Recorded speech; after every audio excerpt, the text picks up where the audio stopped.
بسم اللہ الرحمن الرحیم۔ میں پاکستان تحریک انصاف کے سارے ورکر اور سپورٹر سے مخاطب ہوں۔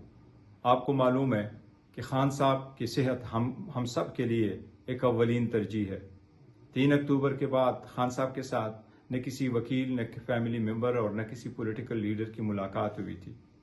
اس کی صحت کے بارے میں ہمیں بہت بڑا تشویش تھا، اس لیے پاکستان تحریک انصاف کی پولیٹیکل کمیٹی نے احتجاج 15 اکتوبر کو ڈی چوک پہ ایک کال دیا تھا۔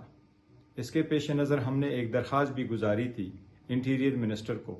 اس میں ہم نے درخواست کی تھی کہ ہماری پولیٹیکل لیڈرشپ کو یا ڈاکٹر کو یا فیملی ممبر کو ملنے کی اجازت دی جائے تاکہ اس خدشے کو ختم کیا جائے اور ہمارے ورکر اور سپورٹر میں جو تشویش پائی جاتی ہے ان کا اطمینان ہو سکے کہ خان صاحب کی صحت ٹھیک ہے۔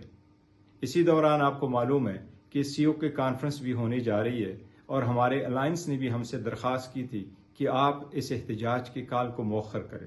ہمارے فرینڈلی کنٹری بھی پاکستان اور اسلام آباد آ چکے ہیں، چونکہ حکومت نے ہمیں انٹیریئر منسٹر نے ایک ایشورنس دی ہے کہ کل انشاءاللہ تعالی ڈاکٹر کی ضرور ملاقات ہوگی خان صاحب سے۔